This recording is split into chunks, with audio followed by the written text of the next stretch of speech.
नमस्कार साथियों, आप सभी का स्वागत करता हूँ इस चैनल में। उम्मीद है आप सब अच्छे होंगे।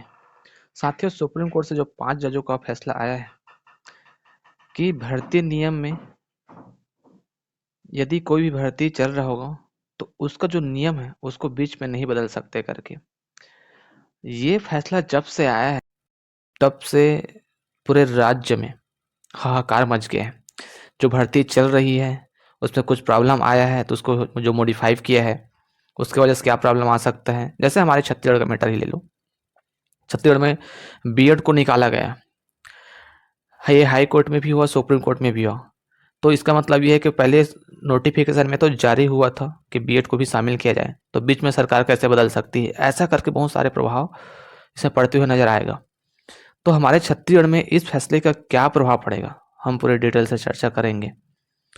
तो आओ फिर इस वीडियो को शुरू करते हैं। इससे पहले आपसे इतना रिक्वेस्ट करूंगा, इस चैनल को अधिक से अधिक लोगों तक सब्सक्राइब करिए, शेयर करिए और लाइक करिए। साथियों, आप देख सकते हो ये पेपर है दैनिक भास्कर, जो बहुत ही फेमस पेपर है, आज का ही आया है। सुप्रीम कोर्ट ने क्या कहा है, सरकारी भर्ती के नियम बीच में नहीं बदल सकते हैं। अच्छा, ये क्यों आया?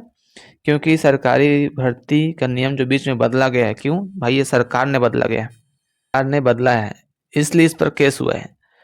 कैसे हुआ है इसको तो जानेंगे। उससे पहले जब सुनवाई चल रहा था उसमें जस्टिस पंकज मित्तल ने क्या बात कहा है उसको हम ध्यान से सुनते हैं। जस्टिस पंकज मित्तल कहते हैं कि किसी सरकारी नौकरी का सार्वजनिक रूप से विज्ञापन जारी होने के बाद से ही भर्ती प्रक्रिया शुरू हुई मानी जाती है। ठीक है, मतलब विज्ञापन जारी हो जाने से ही भर्ती प्रक्रिया शुरू माना जाता है। ठीक है, चुने हुए उम्मीदवारों को नियुक्ति देने के साथ ही इस नियुक्ति प्रक्रिया का अंत होता है। मतलब यदि किसी भर्ती में उसको नियुक्ति दे दिया जाता है तो प्रक्रिया का अंत माना जाता है। उसके बाद एक बार प्रक्रिया शुरू होने के बाद नियुक्ति संबंधी प्रक्रिया के नियम नहीं बदले जा सकते। मतलब एक बार यदि प्रक्रिया शुरू हो जाते हैं तो उसमें नियुक्ति प्रक्रिया के जो नियम है उसको नहीं बदले जा सकते। ये चीज़ तो आप सुने होंगे। ये सारे पॉइंट से यही समझ आ रहा है कि यदि नोटिफिकेशन जारी होता है, नोटिफिकेशन जारी हो जाने के बाद जब उसको नियुक्ति दे दिया जाता है तभी उसका अंतिम प्रक्रिया माना जाता है, और इस बीच भर्ती प्रक्रिया के नियम को नहीं बदला जा सकता। ये मामला तो क्लियर है। ठीक है, अब इसको हम देखते हैं कि आखिर ये प्रक्रिया क्या है और आखिर ये चीज आया क्यों, प्रॉब्लम क्यों हुआ, इसको पहले हम समझते हैं। तो पहले देखना होगा, देश भर में सरकारी नौकरी में भर्ती प्रक्रिया को लेकर सुप्रीम कोर्ट ने बड़ा फैसला सुनाया है। इसके मुताबिक सरकारी नौकरी में भर्ती प्रक्रिया शुरू होने के बाद नियुक्ति के नियमों को तब तक नहीं बदला जा सकता जब तक संबंधित नियम स्पष्ट रूप से इसकी अनुमति न दें। Justice D.Y.. Chandrachud, justice Rishikesh, justice PM. Narasimha, justice Pankaj Mittal व जस्टिस मनोज मिश्रा की 5 जजों की संविधान पीठ ने सर्वसम्मति से यह निर्णय दिया है कि सुप्रीम कोर्ट ने राजस्थान हाई कोर्ट में अनुवादकों की नियुक्ति से जुड़े मामले में यह अहम फैसला सुनाया है। ठीक है, ये मान के चलो राजस्थान का केस है, अनुवादकों ट्रांसलेटरों का जो एक नियुक्ति से संबंधी केस है जिसका जो है सुप्रीम कोर्ट में सुनवाई हुआ है। अब इसको देखते हैं। फैसले से यह भी स्पष्ट किया गया है कि अगर किसी पद पर नियुक्ति के लिए नियम मौजूद नहीं है तो नियोक्ता नियम तय कर सकता है। मतलब यदि किसी भर्ती प्रक्रिया में नियुक्ति संबंधित नियम मौजूद नहीं है तो जो नियुक्ति कर रहे हैं वो नियम बना सकता है, मगर यहाँ पास मगर जुड़ा हुआ है, इसको ध्यान से सुनिएगा। यह काम भर्ती प्रक्रिया शुरू होने से पहले किया जाना चाहिए। याद रखिए, शीर्ष अदालत ने यह भी बताया कि अगर किसी सरकारी नौकरी में पद पर नियुक्ति के संदर्भ में मौजूदा प्रक्रिया में बदलाव का नियम पहले से ही बनाया गया है तो इसे आर्टिकल 14 पर खरा उतरना होगा। आर्टिकल 14 जो समानता का अधिकार है इस पर खरा उतरना चाहिए। ये सुप्रीम कोर्ट के 5 जजों के बेंच ने कहा है। यानी दर्शाना होगा कि परिवर्तन मनमाने ढंग से नहीं किया। वही चयन सूची में नाम आने से किसी को नियुक्ति का कोई अपरिवर्तनीय अधिकार नहीं मिल जाता। देखिए, ये भी बात कहना होगा, यदि आपके नियुक्ति प्रक्रिया जो चल रहा है उसमें आपका चयन के लिए नाम आ जा रहा है तो केवल आप उसका अधिकार नहीं कर लोगे। ये भी कहा गया है। सरकार खाली पदों को न भरने का निर्णय ले सकती है। मान लो सरकार के पास अधिकार है कि खाली पदों पर भर्ती न करने के लिए उसका निर्णय ले सकती है। साथ में एक और पॉइंट जो आता है, हालांकि अगर खाली पद है तो सरकार चयन सूची में विचाराधीन किसी व्यक्ति को मनमाने ढंग से नियुक्ति देने से इनकार भी नहीं कर सकती है ना। तो इसको पूरा ध्यान से देख रहे होंगे, पूरा सब चीज़ क्लियर आ रहा है। ये इतने सारे लाइन में आपको पूरा क्लियर आ गया हो कि ये राजस्थान का मामला था, अनुवादकों का मामला था जिस पर जो है भर्ती प्रक्रिया हो रही थी, और ये जो कोर्ट केस में फंसा था। अब ये देखते हैं कि आखिर क्या है मामला।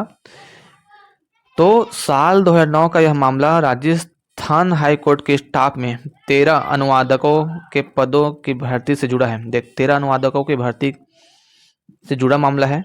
उम्मीदवारों को एक लिखित परीक्षा में शामिल होना था, उसके बाद इंटरव्यू होना था।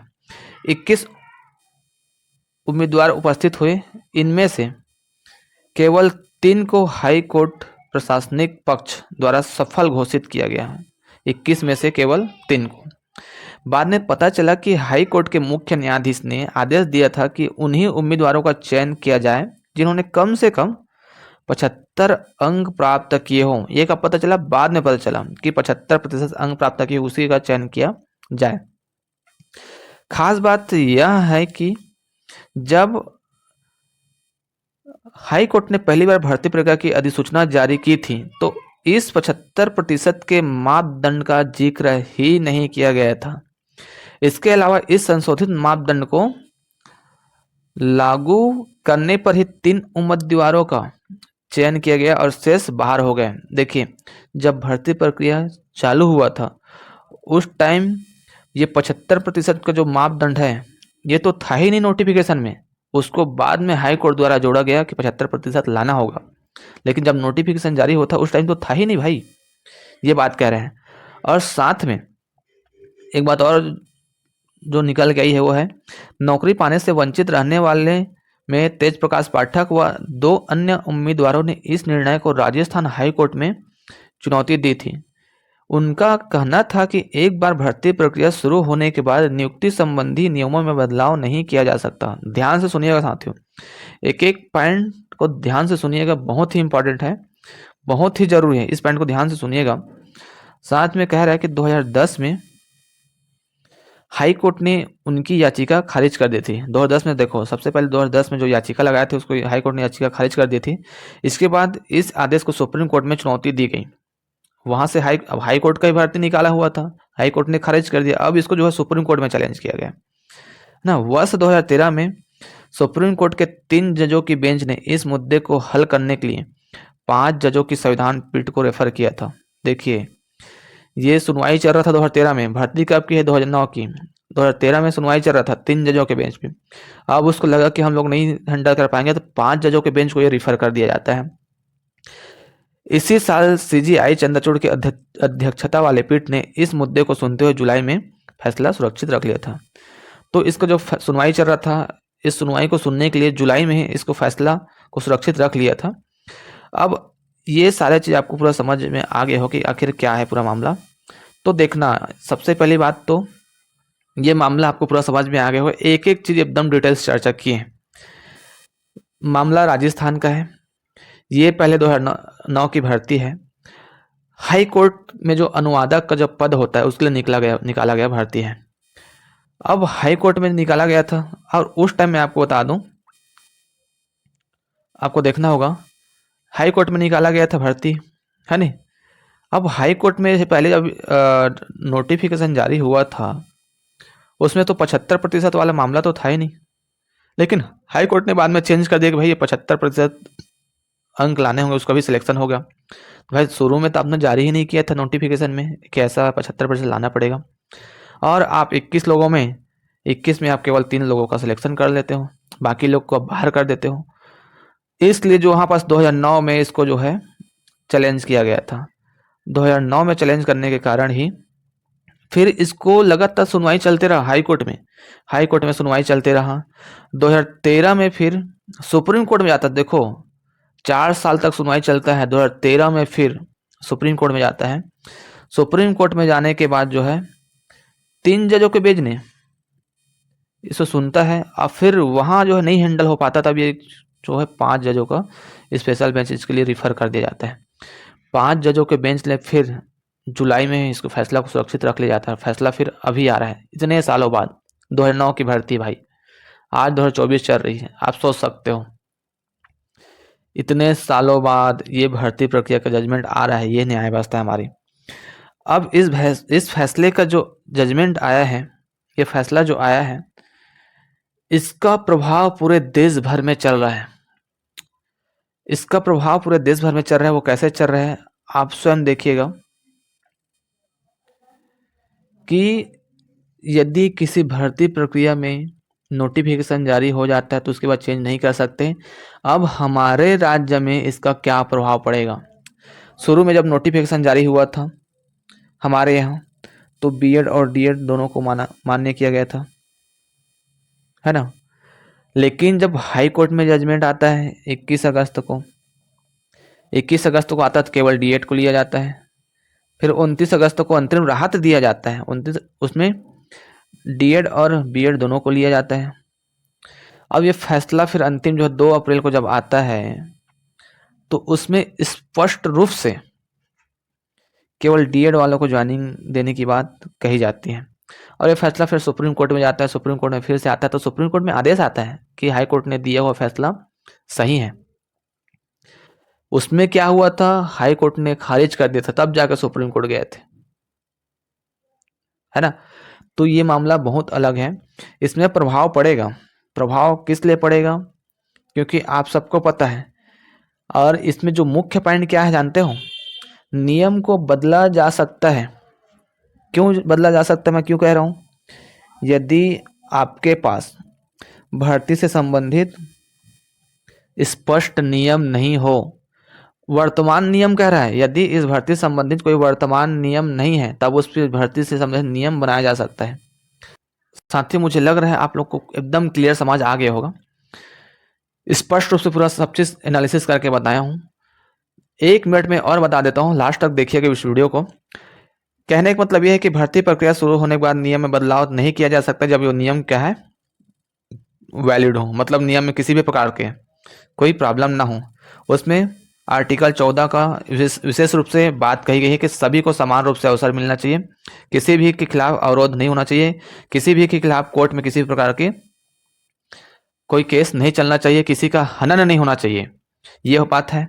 नियम में बदलाव नहीं किया जा सकता क्योंकि यदि किसी के खिलाफ कुछ भी मामला नहीं चल रहा होगा, किसी के साथ भेदभाव नहीं किया जा रहा होगा, तो फिर नियम में बदलाव नहीं होना चाहिए।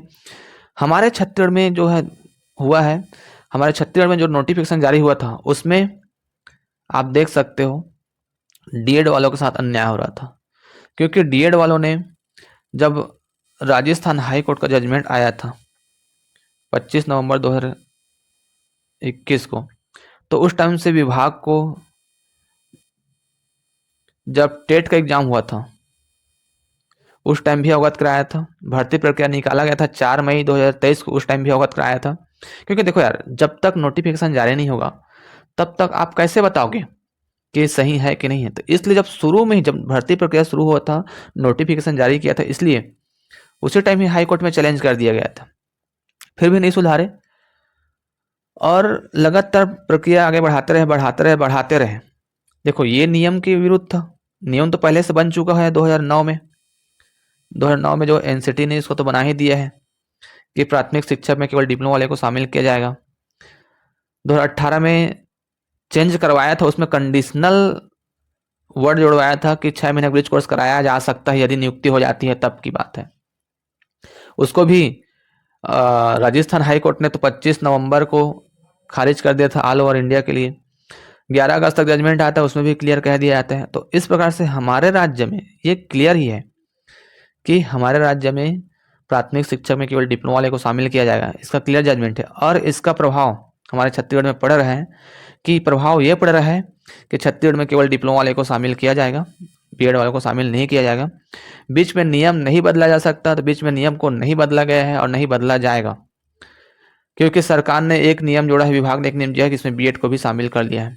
बाकी वर्ग 1 में, वर्ग 2 में किसी प्रकार कोई प्रॉब्लम है ही नहीं, तो इसमें कोई दिक्कत तो नहीं आएगा। केवल डिप्लोमा वाले को शामिल किया जाएगा। इतना चीज़ क्लियर हो ही गया होगा साथियों, एकदम डिटेल से बताया हूँ कि कब की भर्ती है, कैसे भर्ती है, किस पद के लिए हुआ था, कहाँ की भर्ती है, कहाँ से सुप्रीम कोर्ट गया था, सारे चीज़ डिटेल से कवर किया। मुझे नहीं लगता कि इसके बाद और इस पर कुछ जानकारी देने के लिए बचा होगा। इसका प्रभाव जो है हमारे प्रदेश में NIOS के लिए बहुत ही कारगर साबित हो रहा है, बहुत ही कारगर साबित हो रहा है। इस पर मैं डिटेल से चर्चा करूंगा। इसका जस्ट वाला वीडियो जो है NIS के साथ क्या प्रभाव पड़ेगा, इस पर हम डिटेल से चर्चा करेंगे। मैं आपको मिलूंगा नई वीडियो में, तब तक के लिए जय हिंद, जय जोहार, जय छत्तीसगढ़।